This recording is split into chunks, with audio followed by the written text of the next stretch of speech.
pizza now? Oh yeah, let's start eating. Okay. So, hi, so this is, I'm going to give you like 4 of these because they're super thin. So this is Ackerly Green's first Bukbang. And a Bukbang is a thing we made up. But a Mukbang, if you don't know, what is the green thing on my pizza? I don't know. I didn't order green stuff. I don't eat green things. It's like a part of parsley. I'll deal with it. It's as close to a vegetable as I'm getting today. So, a mukbang, if you don't know, is basically a video where you just watch someone eat and have a well, not even a conversation. You just watch someone eat and talk to themselves at you. We're gonna have a conversation. But we're gonna have a conversation about books. It's more fun. Yeah. So welcome everyone. We're watching. It might be hard for us to sort of like respond to your comments, but we see them and we appreciate them, and maybe we'll get to them at some point. But we have a lot of stuff to get through. So today you guys voted pizza. So I ordered a large pepperoni pizza, mozzarella sticks. Oh, I have to take Lactaid. Oh my god. I almost died on camera. So, pepperoni pizza, large, mozzarella sticks, a cheese calzone. It's like actually ridiculous. Should we show it? Yeah, hold on, let me pop my pill. Okay, I'm gonna show you the spread, which is like half of it because we also bought snacks. So we tried to show us and the pizza, but our office isn't super big, so we had to compromise a little. But so it said 1 garlic knot for $2, and I thought that meant it was just like a really fancy, delicious garlic knot. Turns out that was a set of 4. So we have 12 garlic knots, which, hey, it's a Bukbang, right? So let's start with, to break the ice, because we're both introverts who are on Instagram Live right now, I'm going to ask you a question. Okay. About books. And then we'll get into things that we've read this month, things that we're doing in the office that are related to books, and maybe you guys can share what books you guys are reading. Okay, so first question. This is about genre preferences, but this is from my kids. I asked them this morning. Regarding genre, over breakfast, I asked them if they had a question for you, and they said, yes, they did. And here's the question in quotes. What do you like? For example, funny, romantic, scares. So genre preferences. Well, I mean, from the options that I was given, I feel like those were examples. I like the examples, and I would say that probably from those examples, a little bit of everything. No one of those is like my favorite on its own. I would say that my favorite like go-to genre is probably historical fiction, and bonus points if there's like some kind of magic in it. For example, Outlander. For example, yes, but that's also very witty at times and very frightening at times, and there's a great romance. So that actually checks all the boxes. So it has funny and scares. Funny and scares. Those are my new favorite genre. Thank you, Owen Kai. And was that one that you were prepared to answer also? I like a scares every now and then, but I love fantasy and I write fantasy, but I have to say that I'm picky about fantasy. Like I don't just binge any. I guess that is a genre, but I felt like they were talking more tone. It was a very nuanced question. I like scares. I'm less inclined to read romance, though. If there's romance in my scares or in my funny, I will enjoy that. Okay. Yeah. All right. Yeah. Cool. Yeah, I like fantasy. I actually have bookmarked. I feel like I'm screaming. We've had a little tea. We had a little tea just to prep us for the tea. As a matter of fact, I need to pass myself the teapot right now.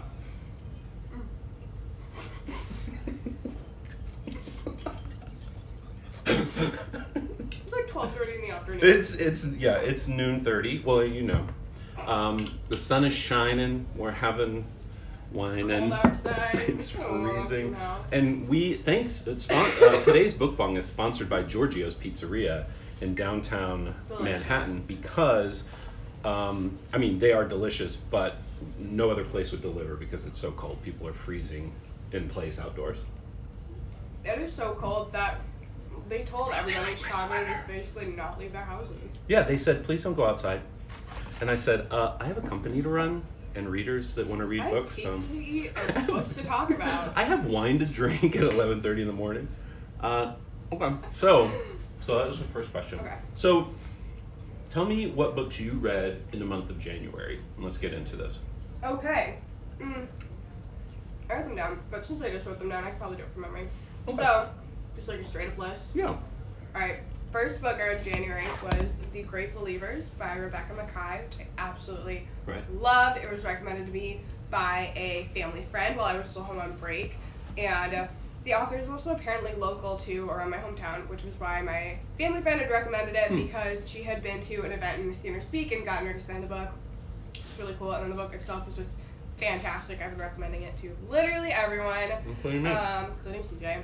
So that was number one, and then I reread James Joyce's short story collection Dubliners because I just had it. It was like out of my nightstand for some reason when I got home or went on break. I was like, I'll read all these because I'd read it for class, but only a few stories. I'd never read all of them, so I was like, I'll just read all of them. You're like, I'm super sophisticated, so I just have this James Joyce on my nightstand. So I thought. And then what came after that? No, I did forget. Okay. I think after that was it was a story brand book that we both read. So it was called Story Branding by somebody. Donald Miller. Donald Miller. And it's sort of like a dry like business productivity book, but it basically changed both of our lives. Yeah, we learned a lot, which is great. We learned a lot about how to. The biggest point, which was kind of cool, was that your company. I know we're mainly talking about fiction, but I just want to mention this one because I think it's so cool. Yeah. Because you're creating a sort of fictional narrative, which for your company, which kind of fits with everything we're doing. But the idea is that so many companies that fail pitch themselves as the hero of the narrative, like the marketing and advertising and their product, when really your customer is the hero and you are sort of the Obi-Wan or the Yoda, who's meant to guide them along the path to like fixing a problem in their life or making their life better. And that was like, just saying that seems super obvious, but was a big like eye-opening moment for us. Revelation. Yeah, for sure. I agree. Was that? Oh, go ahead. You read a bunch of stuff this month. I read a bunch. It's been 31 whole days. Then I read. Oh, hold on.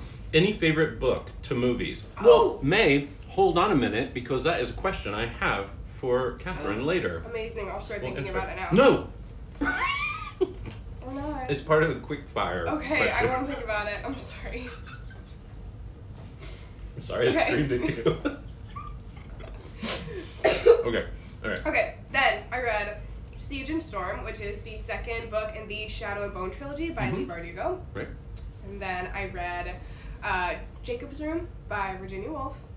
And Conversations with Friends by Sally Rooney. I read that last week. Loved that one.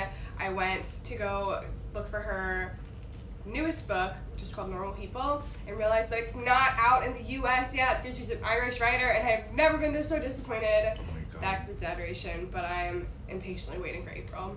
And then we both read Newsletter Ninja, which is another productivity book for us. Also helpful.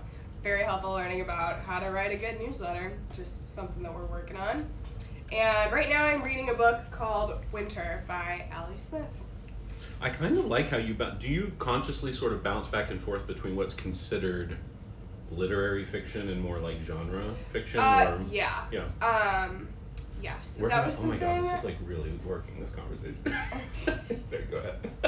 That was something that I started doing kind of when I started working at Books of Wonder. I worked part-time as a children's at the greatest bookshop ever. The greatest, cutest bookshop in New York City.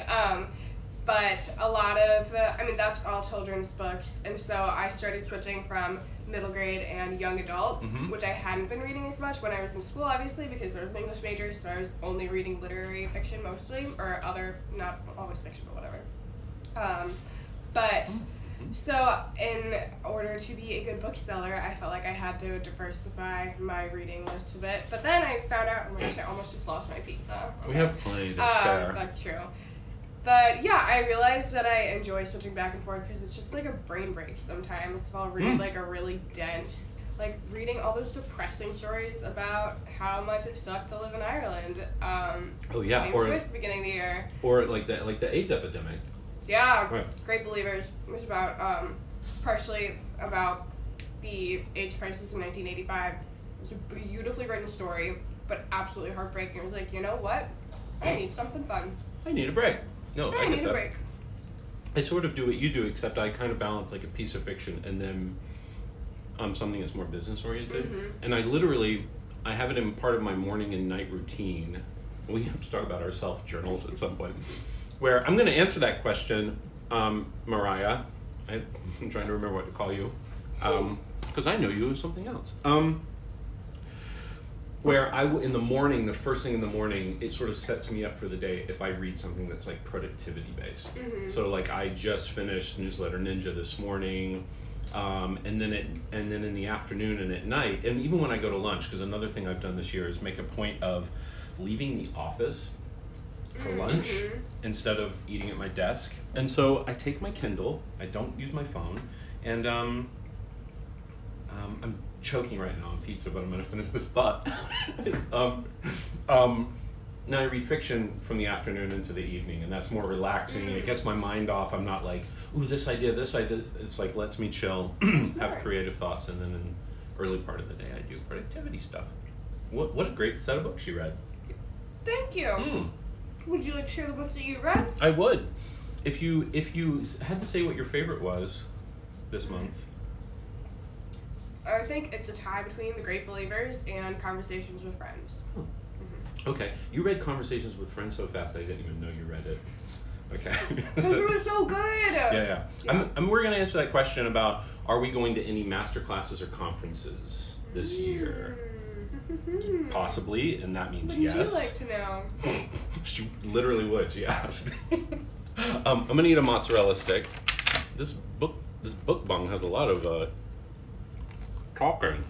We've got enough food to like feed a small village here. So, I picked a big book to read in fiction, and so I read a bunch of business books and just now finished this fiction. So this month I read Steal Like an Artist by Austin Kleon. It was the book he wrote before Show Your Work, which was like a really big deal, and that was sort of what we decided to like show more of what we're doing. Like we would be eating pizza and drinking wine anyway, so why not show you? And then I read most of Tribes by Seth Godin. And honestly, I don't mean this in like a braggy kind of way, but I think because of doing the Monarch papers and sort of building the tribe, a lot of it felt like, okay, I got that. It wasn't as revelatory as it may have been before like the boot camp of TMP. Sure. Building a story brand was like, it was like the secret. It changed our lives. Speaking of, one of the co-writers of The Secret followed my Instagram account the other day. It's the guy who was convicted of murder. Oh, lovely. Yeah, he's out. He's out now. So, and then I read. Okay. I spent most of the month reading the Name of the Wind by Patrick Rothfuss, and I have complex thoughts about that book. Let's hear them. Okay. Here's the thing, it's considered like a modern fantasy masterpiece. And the weird thing is that it kind of is, if you disregard completely his treatment of women in the book. I equate it. Right, exactly. And I thought I wouldn't either. But here's how I equated it, and I mentioned this to my best friend. It's like this cheese. It's like having a grandpa who tells the most amazing stories, and like every third or fourth time you visit him, he says something really terrible about women. But like the stories are good, right? So I ended up giving it 4 stars on Goodreads.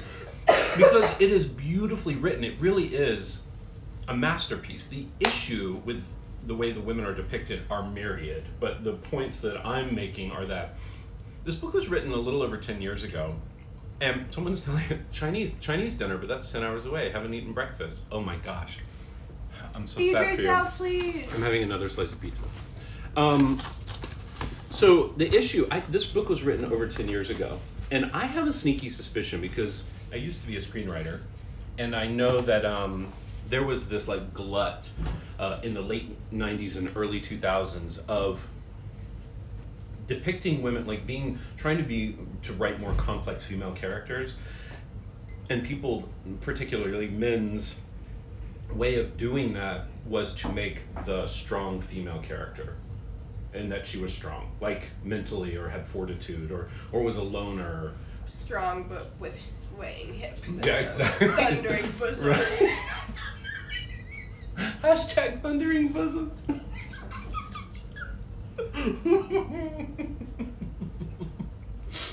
Oh, I love it. Oh, so you read it too. No, so every and people who defend Patrick Rothfuss say, oh, but all of his female characters are independent and they're resilient and they're kind of loners and tough, and it's like, right, because that is their complete illustration. That is a man's idea of a strong woman. Exactly. And these strong women, like, one's a tinker and not interested in men. She wants to study and build things. Yet when the main character goes to visit her at her room, she opens the door and you could have revealed any of 100 things. She's practicing flute. Oh, she has a lover, and it's a man, or it's a woman, or she is, building some device. Instead, the reveal was that she sleeps naked. And she answered the door with a sheet around her. And then in the description, the door slightly opening blew the sheet against her body and revealed her thundering bosom. It was just like, oh man, it was like you were like there, you were almost there, and then, and all the women are also, they're strong, but they're also ciphers and enigmatic. What's a cipher? A cipher is sort of like, I can't like peg you. Oh, every okay. scene, okay. And what that ends up meaning is that every scene she's like a different person. Okay. There was literally a part where a female character hadn't been in the book for a while, and when she came back and was so starkly different than the previous way she was written, I had to go back to check that it was the same character. Oh, interesting. Yeah, so I loved it. I did leave it 4 stars because I do agree. I feel like it's a product of a weird time, but that's what I thought when I reviewed it, and then I went and read about Patrick Rothfuss, and it turns out he says he's a feminist, but he has some other like questionable, objectionable things he's said. Okay. And I heard that there's a second book. I won't be reading it because then I heard that like the main character goes to an academy to be trained to fight that's run entirely by women, and the women when the guys get really pent up and angry, the women have sex with them as part of their education. So I'm not going to say that. We'll just take a collective sigh. I can't, I'm easy. But now I'm reading The Shadow of the Wind, which is in no way related to The Name of the Wind. It is a Spanish, I'm about to get lit. Please. As in literary.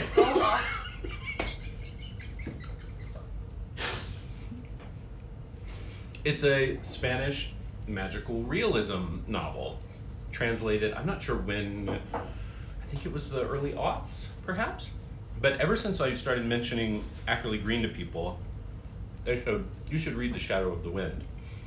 And I finally did, and I'm glad I didn't read it until now, because there are a lot of ideas that we're exploring that are so similar. I'm glad I'm literally going on record right now saying that I'm just now reading it, because it would have sounded like I ripped this book off. Now we have times to fix things. CJ, like authors can change their writing style a lot over a multi-year period, but he's pretty self-righteous. Oh, he's talking about, yeah.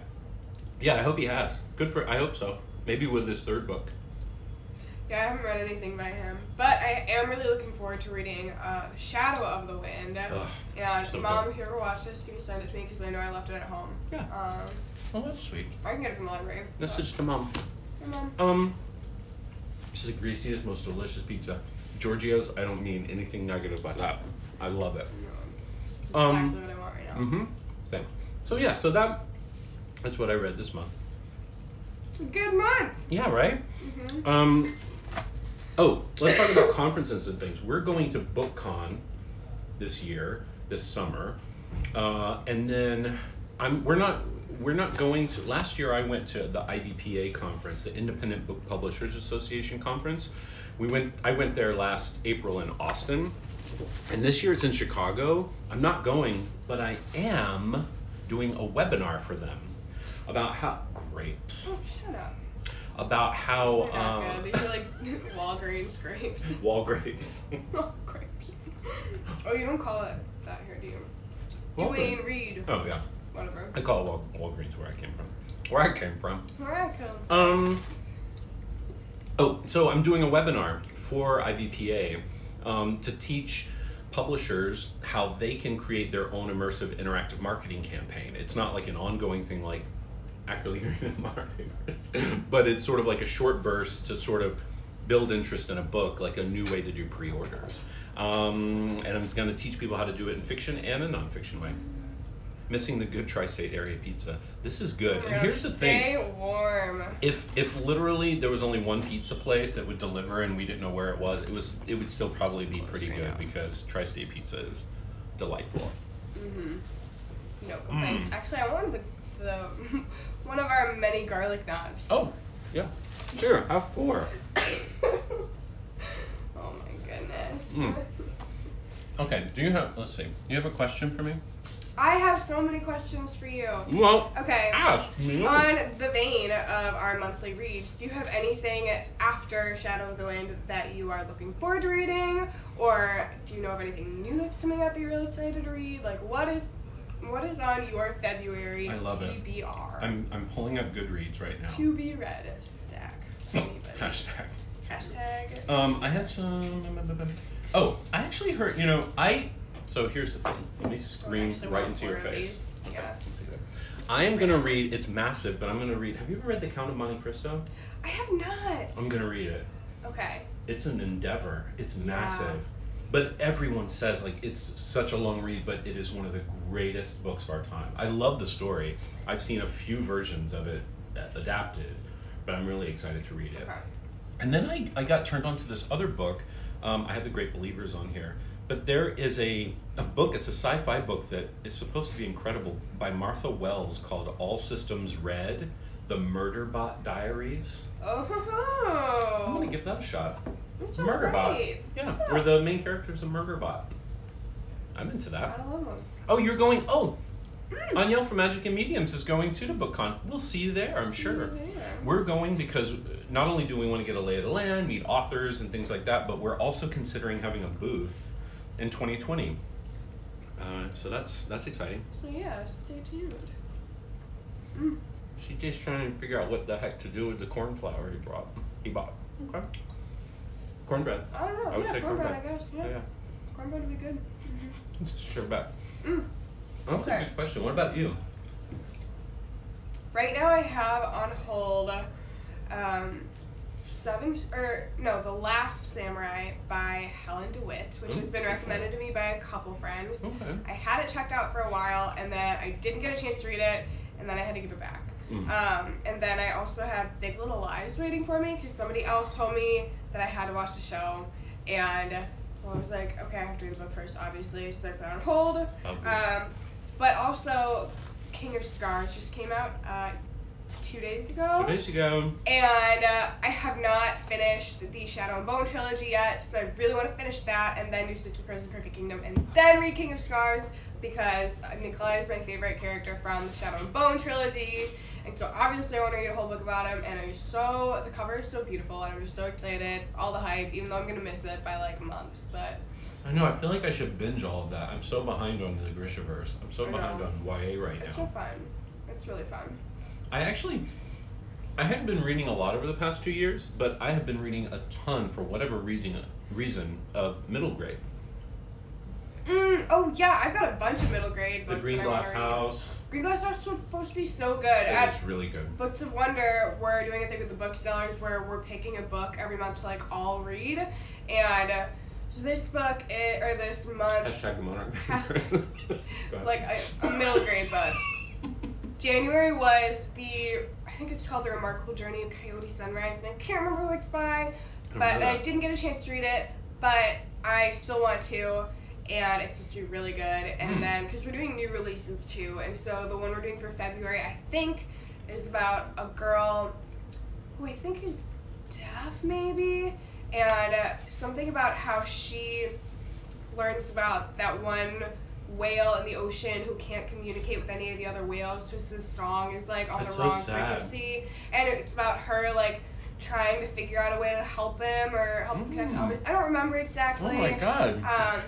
But yeah. Wait, I saw not The Last Samurai. Oh wait, no. What did I say? No, that is Last Samurai. I keep confusing Last Samurai and Seventh Samurai because the Last Samurai in the book talks about the movie Seven Samurai in the book. It's very confusing. But and there's a movie. Is that based? It has nothing to do with Tom Cruise's The Last Samurai. I don't think so. Okay, I think that may be the confusion. Maybe. Okay. Someone asked a question that everyone's flipping out about Grishaverse now. Oh my gosh, all those crates are so beautiful. Yeah, the Illumicrate stuff. What came after? Last Samurai. There's Bella. Oh hey Bella. Look at us, just a couple of millennials like eating pizza on the internet. Oh, that was something we found out a week ago, that Catherine and I'm sure you're not going to find this hard to believe, are in the same generation. We are both millennials. Cheers to that. Cheers to that, millennial fellow youth. Have you seen there's a Netflix special from Eliza Schlesinger, and it's a comedy special, and it's called Elder Millennial, about how she's like on the older spectrum of millennials. I'm literally like 9 months away from being so like a baby boomer. No, Generation X. Oh, hi, big sis. My poor sister is stuck in a van driving to Florida right now from Chicago. With Do you know 14 how other long that people. takes? Oh my gosh, hang in there, kid. The first time I came to New York, I was on a bus. I think it was 147 hours. That's what it felt like. I think it was like 18 hours. That's what it felt like. What did you think we did? We stopped at every exit on the way. We're not numbers people here, if you couldn't tell. Oh my god, that was amazing. Yay. Oh my gosh. Alright, more book questions. Oh, okay. I'm going to ask you one. Okay. That I always have the answer to mine too. Okay. Did I finish it? Yeah, so that's what and then there's a book called Foundry Side, quickly, that I'm going to read by Robert Jackson Bennett. I heard is good. Purely based on the cover, I checked it out. I just thought it looked cool. Cool. And it actually got, I got an email from Amazon trying to get me to buy the Monarch papers. So I did. And then Foundry Side was below it. Questions. I put my phone away. That tea is really getting to me. I don't know what's in it. It must be the oolong. Okay.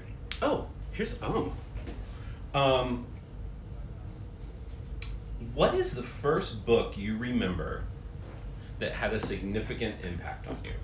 Oh, that's so hard. Oh, shoot. You're welcome. That I like remember reading? Like, no. Remember ever? You don't remember. Oh my god. Yes, that you remember. Black out so many of my books that I read. Oh, fair enough. Like, like earliest memories of a book that was like important to you. See, the thing is, like, I know that I read so many books as a child that I don't actually remember. Cold. Yeah, a little bit. We can like stick them in the microwave later, maybe. Okay. Okay. I'm gonna soak it in my tea.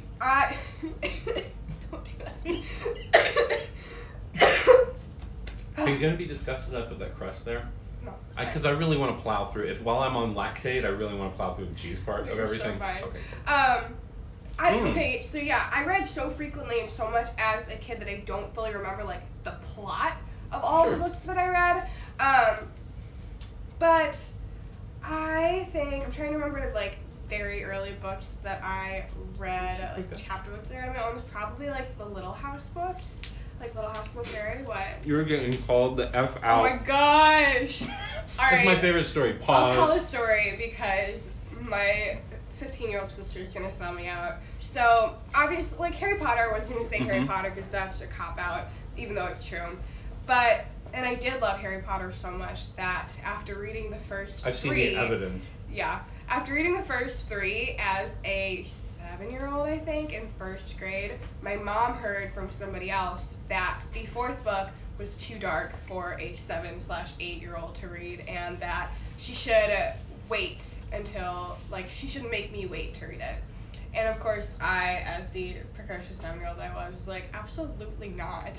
The hero of her own, like, I'm gonna get that book. So on the first day of 2nd grade, I walked my little 7-year-old butt down to the school library and checked out Goblet of Fire. And I knew I wasn't supposed to have it because my mother specifically told me I wasn't allowed to read it. And I read like the first chapter, and it was not too dark, Mom. It probably was too dark. What? I mean, like the first chapter is dark. Yeah. Yeah. You mean the murder? Yeah. And yeah, and the end, it was so dark. But anyway, so I walked out of the library, I check it out, I read like the first chapter in homeroom, and I was like, this is kind of scary, but I'm fine. And then instead, okay, so I went back and thought about it so many times after about how I could have done it differently. I was like, I could have left this book in my little cubby at school and read the whole thing, and nobody would have ever known. Your mom said it was too dark. Alright. But of course I didn't leave it because I was so excited to read it at home. So I put it in like the pocket of my backpack that wasn't the big main pocket. It was like the smaller outside pocket that still was somehow big enough to fit this like 734-page book. Hardcover too. I remember exactly. I really think that's probably the exact number. It is, because we just finished it with the kids. You might be a Harry Potter fan.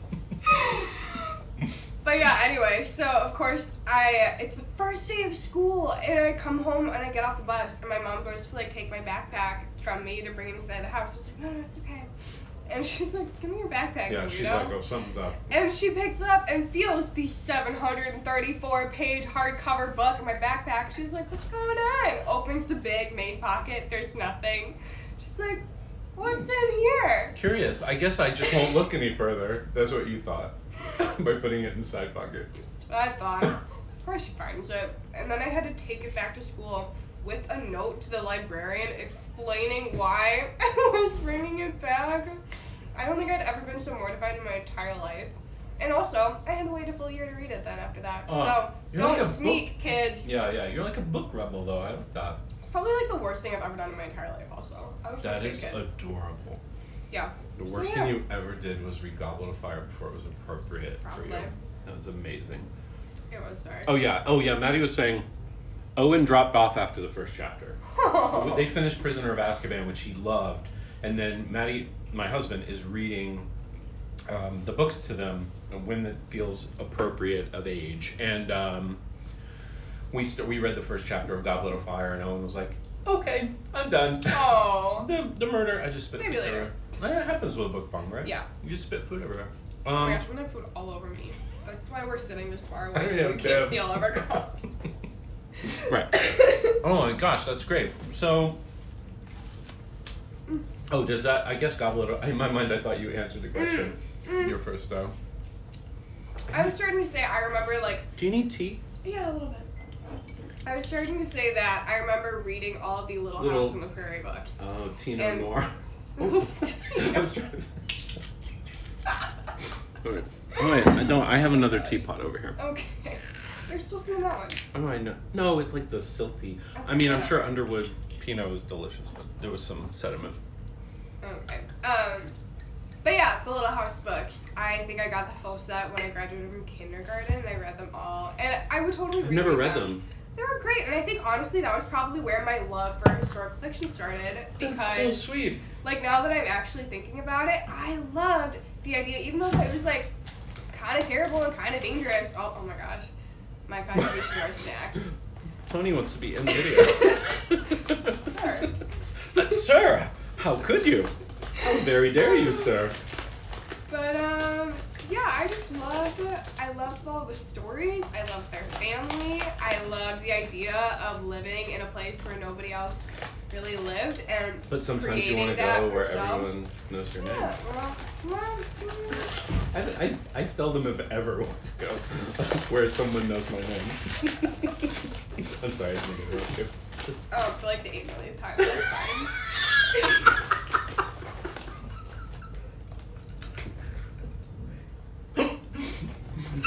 I'm the boss here.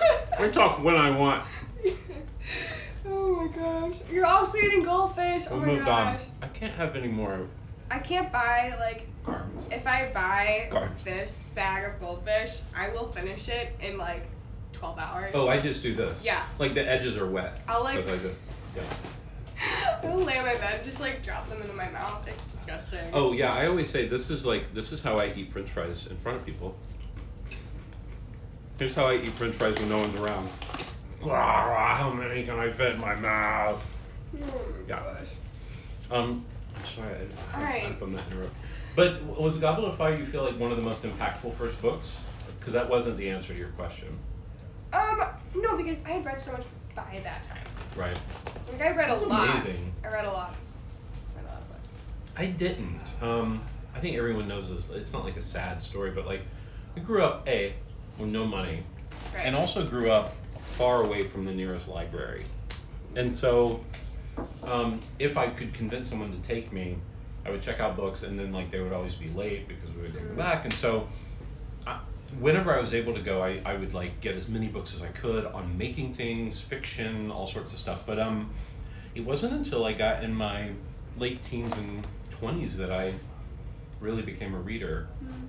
And then I was catching up. I read a bunch of children's stuff in middle grade. But I do remember in the 6th grade, there was some magazine in class about reading. And there was a book about these kids who spend the night in a mall and like go on an adventure. And so I went to the library and I was like, you happen to have, kind sir, do you happen to have a book on children who spend the night in the mall? And he's like, I don't, but I do have this book about this brother and sister who hide in a museum. Yes, I love it. And it's called, and to this day, I don't know this librarian's name, this guy, but it changed everything from the mixed up files of Miss Baisley Frankweiler. It satisfied my fantasy of running away from home. Which I Boxcar Children. I read all the books where people ran away. Oh, I loved Boxcar Children. Yeah. Yes. We read that one. One of my favorite teachers ever in grade school. I had him like 3rd and 4th grade, and we read Mixed Up Files in that class. I loved it. Me too. Yeah. Yeah, I mean, I was very lucky in that I grew up with a lot of books around me and with a library in my town, and I mean that was something that my mom did with us like once a week. We would go to the library and we check out books and we read them at home, we bring them back, and we had a great bookstore in my town too where they knew what I was reading and they knew what I liked to read, and whenever they got something new in, they'd be like, you're gonna love this book, just wait, and they were always right. So I was very, very lucky from a very young age. What does my mom say? Oh. Fellas, this is not the mall, it's the museum. Yeah, we got there, don't we worry. got there. I'm sorry, I didn't mean that, Mom. Do we have another Boxcar fan? I think so. Children fan? For me in early life, yeah, Boxcar. I reread the first Boxcar Children not too long ago. Me too. Really? Yeah. That's so fun. I was setting up the register at work for like a couple hours. You probably read it in like half an hour. Yeah, exactly. I think it was like quick. 8 words a page. Yeah. And I forgot how much I loved it. They're so fun. It's everything I love because it was also it was like almost a cozy mystery. Yeah. And the idea that they had to make this home. So it was like one chapter was like the junkyard and the broken teacup and making the bath out of the creek. And it's the 4 of them, and I have 3 siblings. And so oh gosh, that's perfect. 4 of us too. And they had their own dog. Like I loved that. I loved it. I want my own boxcar. I want my own boxcar. Yeah. We do. It's called a house. It's so fun. It's different though. I don't think you have to pay rent on boxcars. Oh, fair enough. Yeah. Right. Okay. Oh, there goes my phone. All right. Support local bookstores. Support local bookstores. Indie bookstores. Oh, look at my Ackerly green colored watch band. All right. Show off. Okay. Let's see. Okay. If you could live in one book, what would it be? It doesn't have to be from this month. I have the same question. Oh my gosh, great minds. If it wasn't the Monarch Papers, which I kind of do live there. You live in the Monarch Papers. That is a great question. What? The AGP office is. It is. It's a well-decorated box. Yeah. What world? Oh, I mean, I guess it would be a sort of like Portal world. Is that what you mean? Like, it wouldn't be like, I want to live in the world of like Sense and Sensibility. Do you know what I mean? Like, would I go back to a different time, or do you mean like a different? Any of it. Oh Any of it. Wow. You can time travel. You can world Holy travel. I'm write all this down. Oh my gosh, where would I? Dripping Dark Tea. Shade of Magic. I haven't read that yet, but I really want to. Oh, it's really good. Forever. You almost blew my mind, because one of my favorite books ever, and I tried to get I shouldn't mention this maybe, because we might still do it. Well, no, I'm not going to mention it. Okay. There's a book that really inspired, like, it's literally right there on that shelf. It's sitting floating on the wall over there. And I'm not going to tell you the name of it, because it has inspired some things. It's been very inspirational to me. Okay. What world? I would have to say, I know that I'm looking at it, and this is like usual suspects, where like he just looks around the room and come up with the answers. But Valente's Fairyland is just the perfect mix of like an absurd fantasy realm where like there are like floating lanterns that communicate with their ribbons and things, or the libraries are dragons, you know, or wyverns, you know, XYZ. There's something I like about those. It would probably be one of those like child fantasy realms. It wouldn't be Oz, because Oz is legit dangerous. Like, I've read all of them, and it's not a hospitable place for anyone, let alone That's humans. probably with most fantasy books, though. Like, do I want to live in Westeros? Oh, exactly. Oh my god. Did you spill your tea? Spill my tea. I'm spilling the tea. We just need white tea to spill on top. Yeah, I just spilled on my sweatpants. I wear sweatpants today because I knew how much we were going to eat. I said, like, no one says, like, you know what, if I could choose to live, it would be Westeros. No. But I will say that, like, it got me thinking last night, there has to be some people living their best life in Westeros. And I don't mean the people who are fighting for the throne. Do you know what I mean? Like, aren't there people who are like, listen, we got a good thing going on with this tavern. Yeah, tavern owner. Yeah, we found a perfect spot on this road. Lots of people travel in and out. Every once in a while there's a murder. Until the dragons come through. And, oh yeah, I guess once the wall's down, that's right. Like, no one's living their best life. But yeah, Westeros. And also to a lesser degree, like Middle Earth. It's romantic, the elfy part, the elven part. But by and large, who wants to live with like orcs and, you know, I don't know. Not my thing. What about you? That's a great question. No, now that I was thinking about it, because originally it was like, what world from the books that you read this month, and I was like, that's dumb. I didn't read a whole lot of books that went a lot of places. Mine would be the Shadow of the Wind. Yeah, it would have been like, present day Dublin. Yeah, Ninja newsletter. Yeah.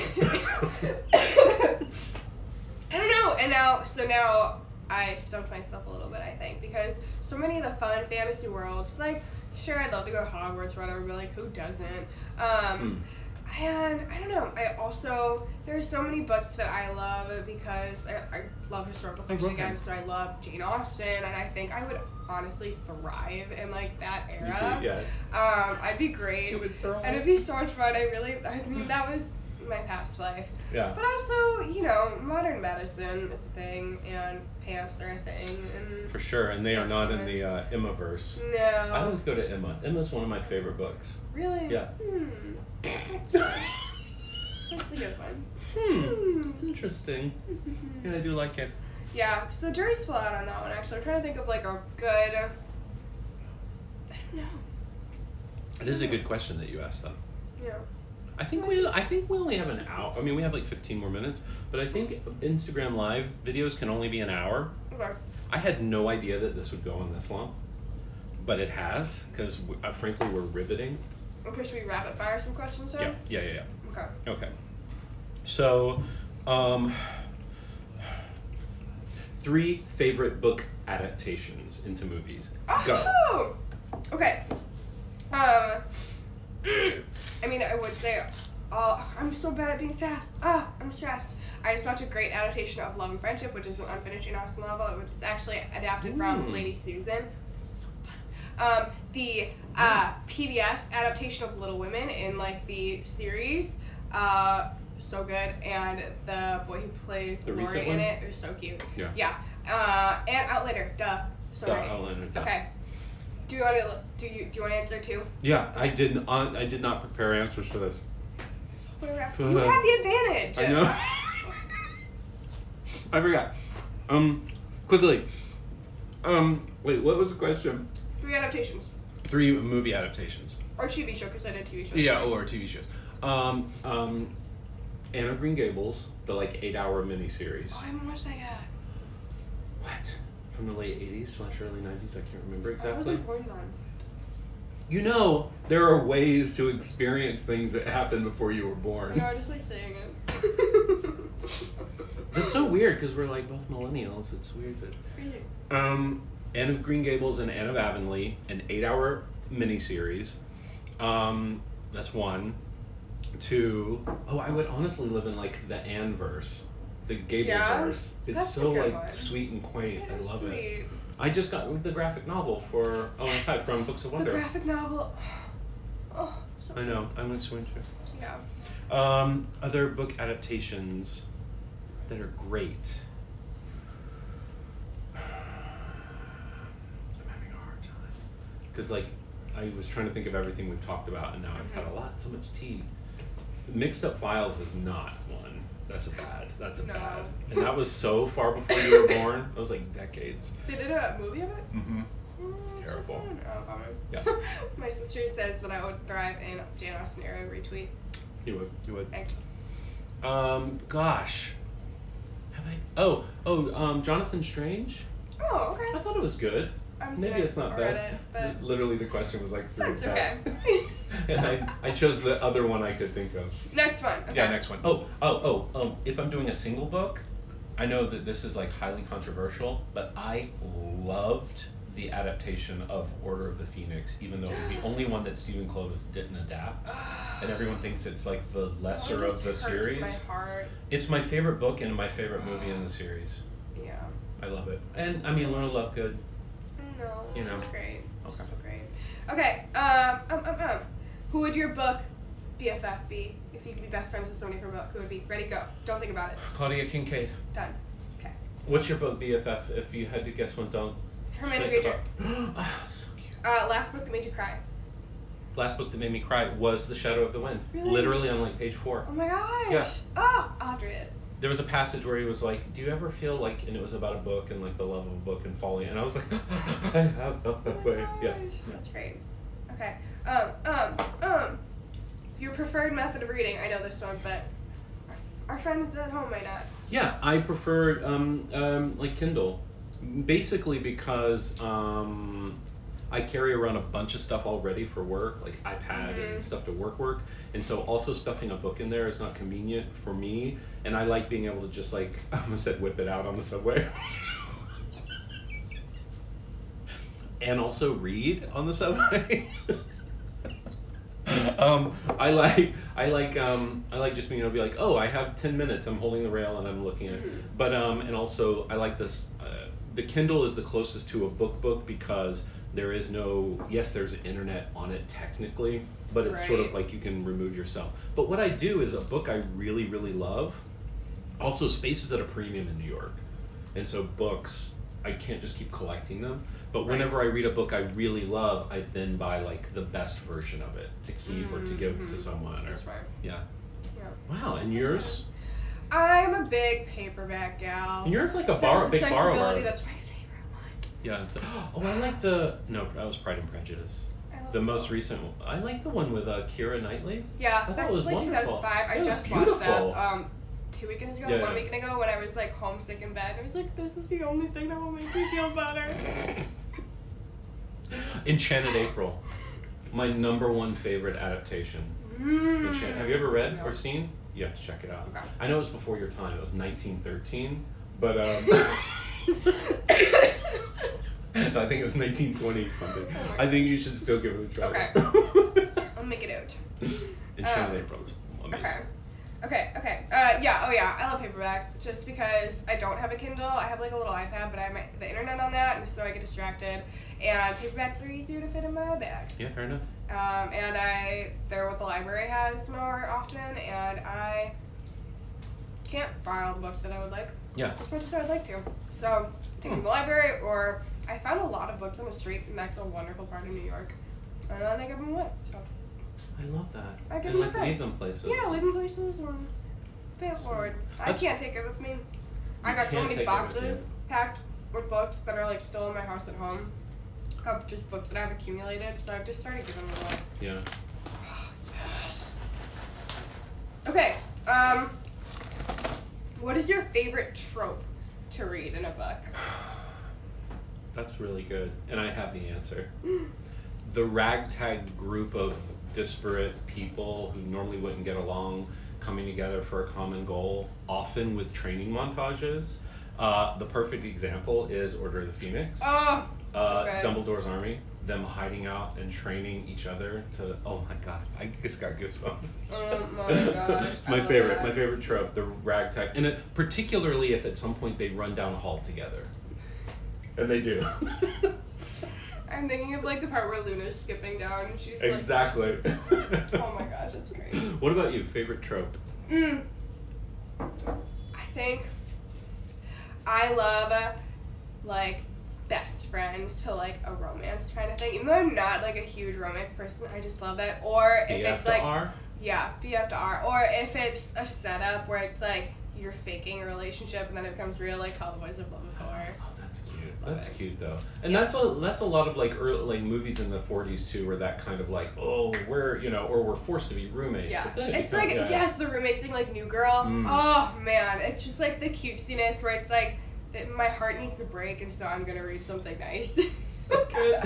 What? There was a movie. It was in the 90s. Was it Matthew Broderick?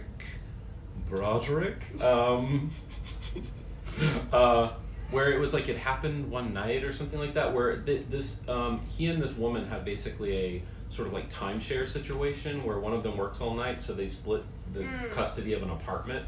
One sleeps there during the day and one sleeps there during the night, and they like never meet, but then they do. It's kind of like that. That's cute. That sounds right in my alley. I'll let you know what it's called if I figure it out. Great. Wow, you had so many good questions. Is that More. it? No, oh no, ask. Okay, ask. Okay, if you could have tea with one author, alive or dead, who would it be? One author. I would say E.L. Konigsberg, but I have a friend who I'm not going to say who had a conversation with this. I mean, I can't really get around without saying. We have a friend.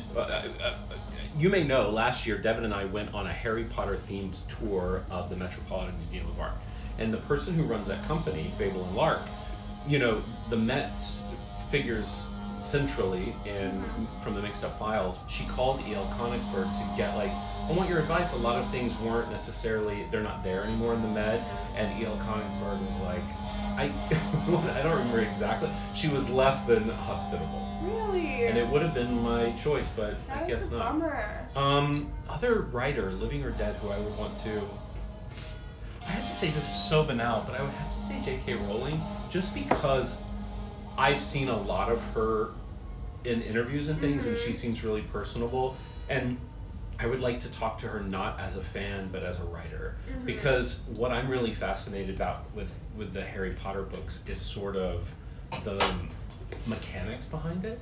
And I think at one point someone published sort of her diagram or outline of how she worked out books. That was in the Historical Society exhibit. Exactly. It was up on the wall, yeah. Right, and so it was like, well, I need Cho in this chapter because she hasn't been there, and this furthers this plot, blah, blah, blah. Oh man, that's so cool. And I would love to have a conversation with her about like the infrastructure of books and the behind the scenes part of it. What about you? I think mine would have to be Jane Austen. I just think she'd be such a riot. Oh my gosh. Not Virginia Woolf. What a cool lady. Yeah. No, not Virginia Woolf. Virginia Woolf is like, I really enjoy her writing because I think it's so clever. And I was reading Jacob's Room, the edition I had was a Penguin Classics that had the notes in the back that explained like, this passage is actually a parody of this other contemporary writer. Cool. You know, it's like, it's showing you what she's doing and how she's playing with the language and how she's changing it and experimenting, and I think it's so clever. But I think it would just be like a little too clever for Right. You know, and even more clever than we're capable of realizing without the context. Like, right, like I need that context. It made me, like, reading it made me wish that I was still in school and could have read it in the context of the society at that time, the other writers. I mean, I know a lot about the other writers, like. That's so interesting that she's, like, contextualizing things, referencing other things, but they didn't stand the test of time. Well, or they did. Like, one of the notes was about how she had written in her diary something about, like, oh, this is something that James Joyce is doing and doing better in Ulysses right now, because they're both modernist writers. Right. So it's funny that they were all, I mean, they're aware of the other writers and their time and what they're doing, and it's just like, that, I think that would have been so cool to live and be a writer in that time. Amazing. All of those crazy people. Yeah, Maddie knew it. Maddie called it, that's right, The Night We Never Met. Oh, the Matthew Broderick The Broderick film. Broderick? That I previously referenced. Where's my other sister? Come back. Oh, hey! 5 minutes or whatever. Just got rid of my half there because I didn't realize it was supposed to be dough. Okay. What was your favorite book of 2018? Go. I think it was Bitter Orange. Oh, we posted about that. Mm-hmm, we posted about that. I loved it. I got it in an Instagram giveaway, and it was just one of those where it was so cleverly written that there was a main assumption that you had had from the very beginning that you realized, like, 3/4 of the way in, you were completely wrong, and it changes everything. And it was just like I had to go back. Does that spoil things? No. Okay, good. So you know that, like, it's not just like, oh, I assumed that, but, like, you are led to believe a certain thing that's wrong. You're led to believe it, but, like, it's done in such a way that you don't know that you believe anything. That's why I'm, like, it's not a spoiler, because you wouldn't want to be like, what do I think is not like what it is, because it's just, like, how it is. Like, that's just, you take it for granted. And then you realize that you had actually made an assumption, and your assumption was wrong, and it changes everything. And it was So Smart by Claire Fuller. Did you check that out at the library? No, I got it in an Instagram giveaway. So you have it? I have it, yeah. I would like to read that. Okay, I'll bring it in. On my TBR. Okay. Yeah. We have, I think, like 4 more minutes before this may just cut us off. I cannot believe we've done this for an hour. I can. I totally can. Well, it's talking about books, yeah. What think my favorite book of 3 bedrooms. What was your favorite book you read in 2018? You know, I had to pull up Goodreads because my millennial memory. Let me check. Okay. Let me check what my favorite book of 2018 was. I mean, I read a lot of. I can fill the time with all the other great books I read. Oh. Or not. 2 books. Okay. The Water in the Wild, children's book, K.E. Ormsby. It's very good. And the Southern Reach Volume 1, Annihilation. Oh yeah, you did talk about that. I read it before, but I hadn't heard about it. And then I saw the trailer for the Natalie Portman adaptation of it. Yes! Oh, yeah. And was like, that looks interesting. And so I read it before the movie came out, so I would know. And the book is, like, really F's with your head. It's really, really good. Better than the movie? Better than the movie. In a way, the movie is weirder, and they took it in a different direction. It's hard to explain, but Annihilation has no linear temporal plot to speak of. Like, there are people who go to investigate a thing, but the thing they're investigating doesn't, like, exist on our plane. And so the movie took it in a different direction, and it still fit, like, canonically in the book, because it could be like, maybe that was the experience too. Like, it's crazy. But I really liked it. I started reading Authority, the second book, and it was so starkly different that I took a break from it. But Annihilation and yeah. Cool. Oh, yeah, I was going to cut off stuff soon. Oh my gosh, we have 2 minutes remaining. Well, guys, I hope you had a wonderful Bukbang. We certainly had a wonderful Bukbang. Blast.